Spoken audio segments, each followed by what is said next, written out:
কি গো, জানো কি হয়েছে? কি হয়েছে? আরে আমাদের নিচতলায় যে দাদাটা ভাড়া থাকতো না, অটো চালাতো, হ্যাঁ। ওই দাদাটার ডিভোর্স হয়ে গেছে। কি বলছো গো? এই তো দাদাটার সাথে আমার কয়েকদিন আগেই দেখা হয়েছিল, কথা বললাম। আরে হ্যাঁ, আমি ঠিক বলছি, এই তো 2 দিন হলো ডিভোর্স হয়েছে। কি করে হলো? আর বলো না, ওই বৌদিটার নাকি পরকীয়া ছিল, তাই দাদার সাথে ঝামেলা করে পালিয়ে গেছে। এ আবার এমন কি? আরে এখন পরকীয়া তো বৈধ, আমাদের আইনেও আছে পরকীয়া বৈধ। তুমি তাই বলছো? ওদের একটা ছোট্ট বাচ্চাও আছে। এ বাবা, তাহলে বাচ্চাটার কি হলো? বাচ্চাটাকে তো বৌদি নিয়েও যায়নি, আর দাদাও আর দেয়নি।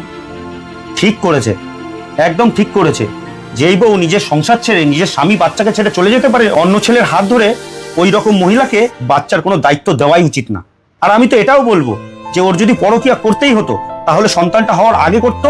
আসলে কি জানো তো, এই পরকীয়ার চক্করে পড়ে ডিভোর্স দিলে হয়তো স্বামী স্ত্রী দুজনেই জিতে যায়, কিন্তু হেরে যায় এই মাঝখানে থাকা নিষ্পাপ সন্তানটি।